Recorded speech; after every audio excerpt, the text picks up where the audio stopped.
Hey YouTube, let's talk about using exercise variations in order to break through plateaus and stalls. So one of my big issues is my overhead press, and for the life of me, I stall for ages on this bloody thing. I just always have. I hit a point where I just can't seem to add a pound to the bar, and 2, 3, 4, 5 weeks will go along, and I'm hitting the same numbers on my main overhead press. My accessories might go up, but my main overhead press stays the same, and then all of a sudden I'll add a pound, hooray! And then I'll stall again, right? Just the way it is. My overhead press isn't as strong as I wish it was, but that's just the way it is. So there's a couple ways that I've approached this to try and deal with stalls, and one of the big ones is exercise variations, right? So let's use the overhead press as an example. So today, no, not today, yesterday I did overhead press, and what I did was 5 reps at 177 pounds, 3 reps at 202 pounds, and 2 singles that was supposed to be a double at 227 pounds. A 221 pound, 6'1" guy. So slightly above body weight. Hit my 226 in my last overhead press workout, so I add a pound, and boom, I'm down to singles again. So I have a couple different exercise variations that I do. Like one is pause overhead press, right? Another one is tempo reps. So I'm still doing the same movement, different workload, and different tempo. Overhead press pause would be like where I go up to my sticking point, pause for a second, and then push through. And a tempo rep would be like a 4-second movement on the way up and then bringing the weight down. So I get used to struggling, I get used to fatigue. All right, and through using these different methods, I've made it so that I can slowly start breaking through plateaus. And then I have my accessory workouts that target different parts of my shoulders and different parts of my back that hopefully will assist in breaking those plateaus.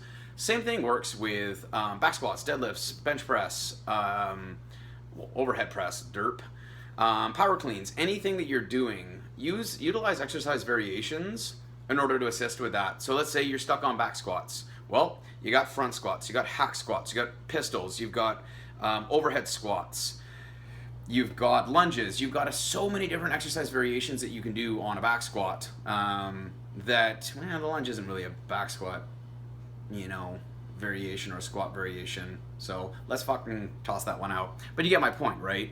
So if you find yourself like smashing your head against your bench press that's been stuck at 315 for 6 months, probably need to go ahead and change the stimulus, all right? And just by altering the stimulus, I mean, hell, keep your bench in at 315. It's what I do.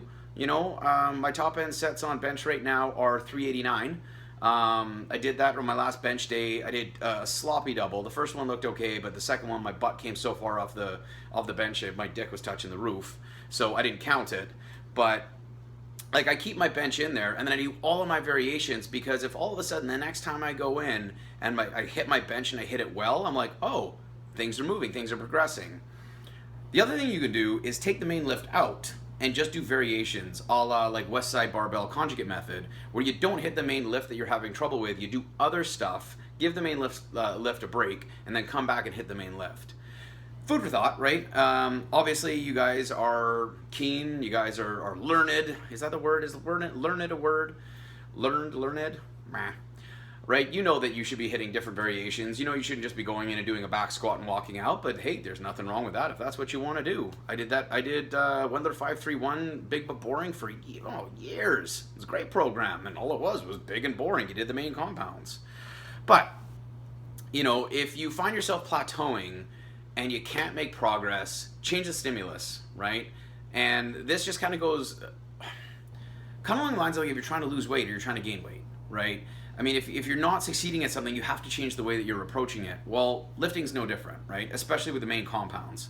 So if you find yourself stalled on a main lift, all right, look at your program and say, okay, well, what am I doing? Okay, I'm doing my bench, all right? And then, hey, shush you. I'm sure you guys all heard that. If you do your main lift, you got your bench press, you're like, okay, well, what am I doing after my bench press that's going to help my bench press break through that plateau, right?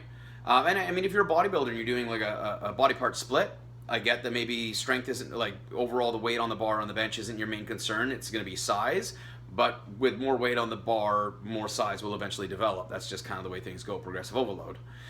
So kind of look at your program and say, like, okay, well, what am I doing that's going to assist my bench? And have I changed these things up? Am I altering my accessory movements to help break through this plateau, or have I been doing the same bloody thing for a year and not make any progress?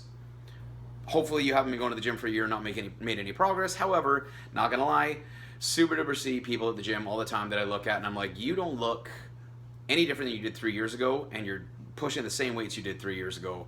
You need to change things. But I don't say that because that would make me a jerk. I just think it inside, which still makes me a jerk, but less of a jerk because I didn't say it. So think about using exercise variations, whether that be the West Side, like the idea behind West Side barbell conjugate method, where you just don't do the main compound, do accessories otherwise, and then come back to it later, or by simply alternating or changing accessory muscles that will help you along the way, right? Food for thought, guys. Questions, comments down below, and as always, eat like a bodybuilder and train like a powerlifter.